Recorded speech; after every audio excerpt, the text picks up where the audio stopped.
friends. Today we're starting with the animal tissue. Like in the last class we discussed about the plant tissue. अभी हम बात करेंगे animal tissue में. Animal tissue basically divide होता है 4 tissue में: epithelial, connective, muscular and nervous. Epithelial tissue क्या करता है? ये होता है प्रोटेक्शन के लिए, प्रोटेक्ट करता है हमें बाहर मैकेनिकल इंजरी और चीज़ों से। Connect as the name suggested, connection के लिए कनेक्ट करता है हमारे बोन्स को, हमारे ऑर्गन्स को डिफरेंट थिंग से कनेक्ट करता है, that is a connective tissue. Muscular tissue ये हमारी बॉडी की मूवमेंट के लिए, क्या कीवर्ड है इसका? मूवमेंट। नर्वस टिश्यू ये हमारे क्या करता है, हमारे सेंड और रिसीव जो मैसेज करता है स्टिमुलाई को, ये क्या होता है? Send and receive the message. पूरी बॉडी में एक ऑर्गन से दूसरे ऑर्गन तक कैसे हमारा मैसेज सेंड होता है, किस तरह से वो कम्युनिकेट करता है, that is a nervous tissue. So epithelial, connective, muscular and nervous tissue. Protection के लिए, कनेक्शन के लिए, मूवमेंट के लिए और सेंड और रिसीव के लिए, उसकी कोऑर्डिनेशन के लिए। सो epithelial tissue is divided further into squamous, cuboidal, columnar, ciliated and glandular. Squamous क्या होता है? Thin and flat. ये ऑफ कोर्स प्रोटेक्शन के लिए होता है। ये कहाँ पे प्रोटेक्ट करता है? ये लंग्स में, एयर सैक्स में, ब्लड वेसल्स को प्रोटेक्ट करता है फॉर द मैकेनिकल इंजरी से। तो ये टिश्यू कहाँ पे प्रेजेंट होते हैं? ये होते हैं लंग्स एंड ब्लड वेसल्स में basically. So please write down the keyword, कहाँ पे प्रेजेंट होते हैं, उनका मेन फंक्शन क्या है। Next is the cuboidal. Cuboidal cube shape होते हैं। अब ये क्या करते हैं? सिक्रेशन और एब्जॉर्प्शन के लिए हेल्प करते हैं। सिक्रेशन और एब्जॉर्प्शन के लिए हेल्प करते हैं from the different parts. Secretion and absorption from the glandular tubules में से उसको हेल्प करते हैं सिक्रेट करने के लिए और absorb. Next is the columnar. ये कैसे होते हैं? एक पिलर लाइक होते हैं।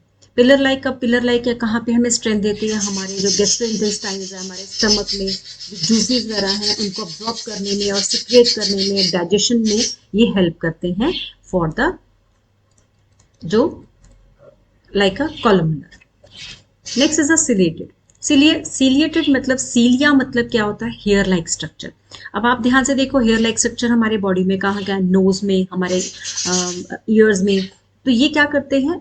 एंट्री, पैथोजेंस की एंट्री को ब्लॉक करते हैं और उनको प्रोटेक्ट करते हैं हमारे आउटर जर्म्स में से।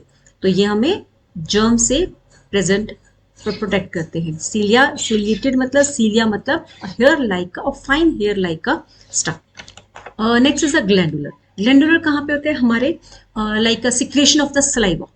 ये किस में हेल्प करते हैं? Secretion of a like a saliva. तो किसमें? हमारे पे ग्लैंड को हेल्प करने में, डाइजेशन में हेल्प करने में, हमें प्रोटेक्ट करते हैं डिफरेंट पार्ट में। तो एपिथेलियल प्रोटेक्शन के लिए, ऑफ कोर्स प्रोटेक्शन कहाँ ऑर्गन्स को, डिफरेंट ऑर्गन्स को। हमारे माउथ में स्केमस होते हैं, हमारे स्लाइवा में होते हैं ग्लैंडुलर। सिलेटेड हमारे नोज में, हमारे जेनिटल पार्ट्स में, एंट्री जर्म्स के लिए, कॉलमनर के लिए, डाइजेशन के लिए, क्यूबिडल सिक्रेशन और एब्जॉर्प्शन के लिए हेल्प करते हैं epithelial tissue. So now coming to the connective tissue. Connective tissue connect करते हैं हमारे ऑर्गन्स को और डिफरेंट ऑर्गन्स को हमारे एपिथेलियल टिश्यू के साथ, या डिफरेंट ऑर्गन्स को आपस को एक जगह पे कनेक्ट करके रखते हैं, उनको बांध के रखते हैं। तो कनेक्टिव टिश्यू होते हैं बेसिकली 3 तरह के: fibrous, skeletal and fluid. Fibrous tissue, areolar, adipose, tendons and ligament. सबसे पहले आते हैं एरियोलर टिश्यू। एरियोलर टिश्यू हमारे ऑर्गन्स और स्किन के बीच में, एपिथेलियल जो टिश्यू है उन दोनों के बीच में की जो गैप है उसको फिल करते हैं और हमारे मसल्स को, हमारे ब्लड वेसल्स को कवर करते हैं फ्रॉम द, और उसको कनेक्ट करके रखते हैं कि हमारे सारे जो ऑर्गन अपनी प्लेस पर फिट रहे। Next is the adipose tissue. Adipose tissue is basically a fat storing sales.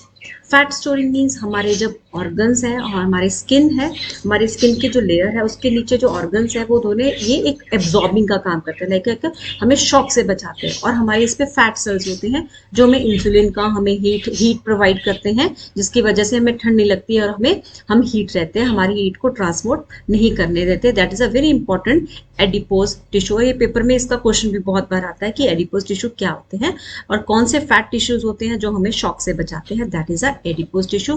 और कहाँ प्रेजेंट होते हैं? एपिथेलियम और गैप्स के बीच में ऑर्गन्स और एपिथेलियम टिश्यू जो है उनके गैप को फिल करते हैं fat tissues. Next is a tendons and ligament. They are very flexible tissues. अब ये क्या काम करते हैं? हमारी जो बोन्स है वो अपनी जगह पर रहे। अब बोन्स को मसल के साथ कौन बांध के रखता है? That is a tendons are the very very flexible और वेरी स्ट्रॉन्ग टिश्यू। ये क्या करता है? टेंडन्स जो होते हैं मसल्स को किसके साथ बांध के रखते हैं? मसल्स टू बोन्स के साथ। इसको क्या करके रखते हैं? बिल्कुल बांध के रखते हैं कि वो अपनी जगह पर रहे। Tendons, muscles to bone, flexible, ligaments also a elastic tissue. ये लेकिन किसको करते हैं? Bone to bone. याद रखना difference between ligaments and tendon. Tendon muscles to bone and ligament bone to bone को ज्वाइन करके रखते हैं, कनेक्ट करके रखते हैं। So this is all about the connective tissue. First, fibrous, areolar, adipose, tendons and ligament. The next one is a skeletal tissue, bone and cartilage. Bone, as you know, that is the hardest substance in our body.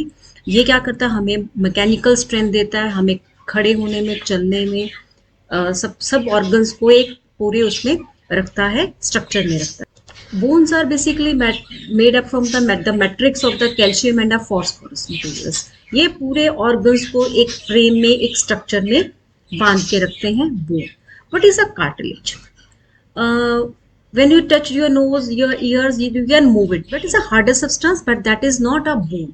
That is a cartilage. Cartilage also जहाँ पे bone की जरूरत नहीं है या ये bone की तरह ही काम करता है उसको स्ट्रेंथ देने में, but they are more sensitive than the bone. Next is a fluid. Fluid में आते हैं ब्लड। फर्स्ट ऑफ ऑल, अब we are reading from the 5th class. Blood में 3 होते हैं सेल्स, आरबीसीज, डब्ल्यूबीसीज and platelet cells. RBCs means red blood cell, white blood cell and a platelet cell. Platelet cell ये क्या काम करते हैं? आरबीसीज रेड ब्लड सेल ये हीमोग्लोबिन बनाते हैं। व्हाइट ब्लड सेल ये हमारे इम्यून सिस्टम को हमें फाइट करते हैं। प्लेटलेट सेल हमें जो ब्लड है उसकी कोआगुलेशन में हेल्प करते हैं। What is the mean of a coagulation? उसको जमने में हेल्प करते हैं, सो दैट कि हमारा जो ब्लड है वो पूरी बॉडी से निकलने जाए। Lymph is just like as a blood. ये ब्लड हमारा फंक्शन क्या करता है? ब्लड पूरे हमारे फूड मटेरियल को हमारे पूरे ट्रांसपोर्ट करता है, हमारे from organ and each cell to cell. पूरे इसमें मूवमेंट के लिए हेल्प होता है like blood. And lymph is also like transporting the materials, but it also protect us from the germs and increase our immunity। and हमें pathogen, हमारे जो harmful sales हैं, हार्मफुल अगर जर्म्स एंटर हो जाते हैं तो उनको किल करने के लिए लिम्फ हेल्प करता है। लाइक हमारे पूरी बॉडी में इम्यूनिटी को बूस्ट अप करता है lymph. So learn this connective tissue, fibrous and skeletal and fluid. Fibrous में क्या है? जो फाइब्रस है एरियोलर 4 है, areolar, adipose, tendons and ligaments. Skeletal bone, cartilage and fluid में blood and lymph. Next is a muscular tissue. Muscular tissue में अब 3 तरह के होते हैं, striated, unstriated and cardiac. Striated होते हैं, you will read voluntary. What is the mean of a voluntary? Voluntary मतलब जो हमारे एक्शन में है, जिनको हम कंट्रोल में कर सकते हैं। लाइक हमारे मसल्स के साथ, मसल्स को हम कंट्रोल में कर सकते हैं, जब चाहे उसको मूवमेंट में ला सकते हैं। That is called voluntary. जो ये अटैच होते हैं मोस्टली मसल्स के साथ। और इनकी बेसिकली स्ट्राइटेड, वॉलेंट्री और इनवॉलेंट्री का डिफरेंसेस काफ़ी आते हैं। वॉलेंट्री होते हैं ब्रांच टाइप, लाइक बिल्कुल स्ट्रेट एंड अनस्ट्रेटेड में क्या होते हैं? इनवॉलेंट्री। इनवॉलेंट्री अब कहाँ पे आते हैं? इनवॉलेंट्री जो एक्शंस को हम कंट्रोल नहीं कर सकते, they are called a involuntary. अब इनवॉलेंट्री मसल्स कहाँ प्रेजेंट होते हैं? हमारे इनर ऑर्गन्स के अंदर। जिन ऑर्गन्स को, उनकी मूवमेंट को, उनकी फंक्शन को हम कंट्रोल नहीं कर सकते, वहाँ पे होते हैं अनस्ट्रेटेड, उनकी मूवमेंट को और उनके एक्शन को हमारे एलिमेंट्री कनाल, इसके अंदर होते हैं इनवॉलेंट्री मसल्स। और ये होते हैं ब्रांच में, थोड़ा सा लाइक इनकी एक से दूसरे टिश्यू की ब्रांच निकलती है, वॉलेंट्री में बिल्कुल स्ट्रेट होते हैं। Cardiac, what is a cardiac muscles? हमारा जो हार्ट है वो लगातार पंप इन पंप आउट करता था, कंट्रैक्ट एंड रिलैक्स। तो इसके लिए भी जो टिश्यू पार है, जो टिश्यू उसके सराउंडिंग में होते हैं, ऑफ कोर्स दे भी हम एज इट इज कि हम इसको एक्शन, इस वॉलेंट्री इस कार्डियक मसल्स को हम कंट्रोल नहीं कर सकते। तो कौन से मसल्स हुए इसमें भी? Involuntary muscles. तो कार्डियक मसल ये भी स्मूथ होते हैं और स्ट्रेटेड होते हैं, और काफी स्ट्रेट होते हैं, और स्मूथ मसल्स भी इसको बोलते हैं, like a cardiac muscles.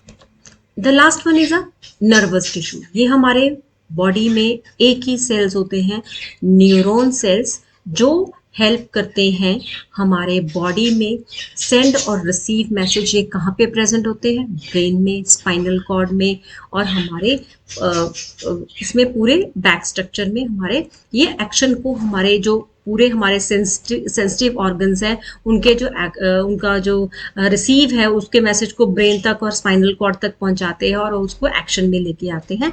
They are called a neuron cell. ये आप आगे पढ़ेंगे। न्यूरॉन सेल हमारे सबसे बॉडी में लॉन्गेस्ट सेल भी होता है, और ये हेल्प करता है हमारे पूरे नर्वस सिस्टम को कंट्रोल में रखता है, पूरे उसको एक्शन में लेके आता है। सो I hope you like this video and you understand what is a animal tissue very easily.